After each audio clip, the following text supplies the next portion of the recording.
So it's been confirmed that we're going to get a new Sonic racing game sometime in 2025. It's going to be released for multiple gaming platforms, including the PS5, PS4, Xbox One, Xbox Series X, PC, and Nintendo Switch.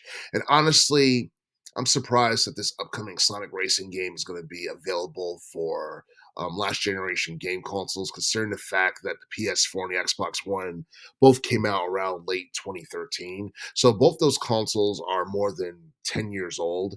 And I guess it's just a way of getting the game out on as many platforms as possible. So it will help in terms of sales because a lot of people I don't think are going out of their way to buy PlayStation 5s or Xbox Series X at full prices or anything like that.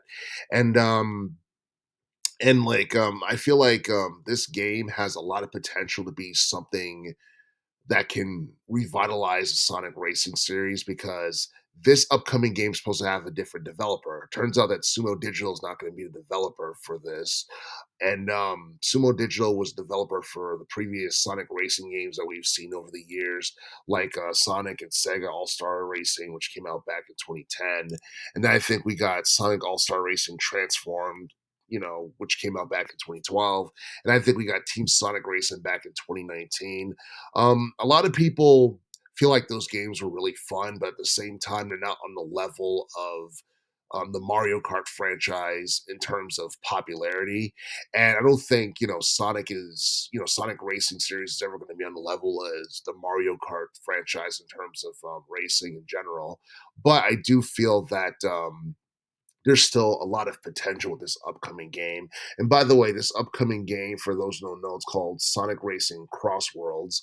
And it's going to be published by Sega of America, and I do feel that with all the momentum and all the popularity that the Sonic series has gotten with their games and with the movies as of late, I do feel that a lot of people are going to be keeping an eye out for this upcoming title. And as it currently stands, there's a lot of details that are scarce, and there's stuff we don't know about it just yet because we just got mainly like a teaser trailer. In fact, I don't think that was something that people expected this year.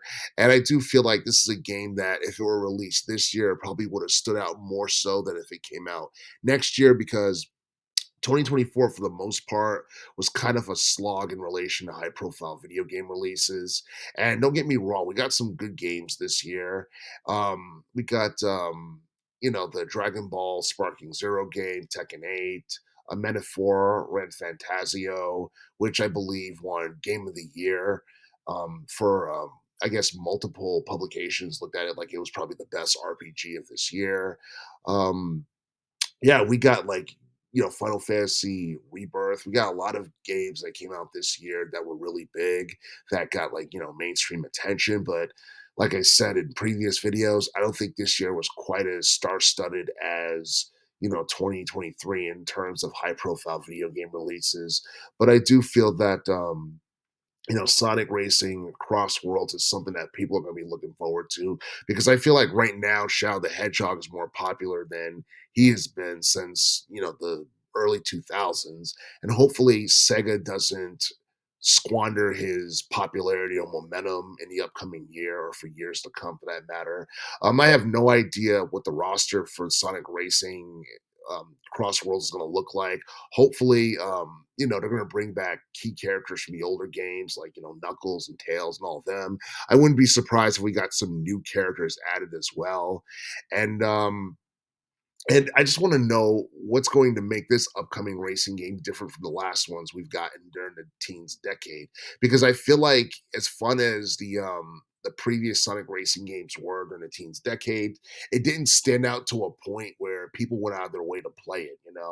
I feel like for the most part, it didn't really do as well as a lot of people expected them to do in terms of sales and in terms of attracting mainstream attention and stuff like that. And I do feel that this potential game, if marketed and promoted right, it does have the potential to be one of the best high profile racing games of 2025 because there's not a lot of there's not a lot of arcade style racing titles that I can think of that's coming out in 2025.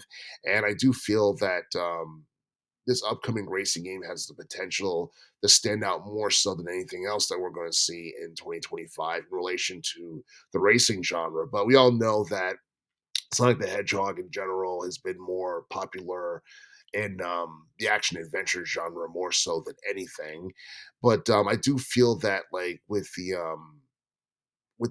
this upcoming racing game, I do feel like if they add like several like mechanics and gameplay changes to a point where it's noticeably different from like what we got in the previous games, I do feel like it's going to be something that grabs people attention, as long as the difficulty or learning curve isn't too high, and as long as it's something that's easy for casuals to like learn and it's fun and addictive. Then I feel like those are things that really matter the most, because those are like the core features that arcade racing games have. I feel like those are the core features that arcade games have in general that add to its overall appeal. But as it currently stands, we have no idea who the developer for Sonic Racing Crossworlds is just yet, and I'm pretty sure the developer is going to be revealed in due time. But I want to learn more about this game before I give any type of speculation on what the sales expectations is going to be when it comes out next year.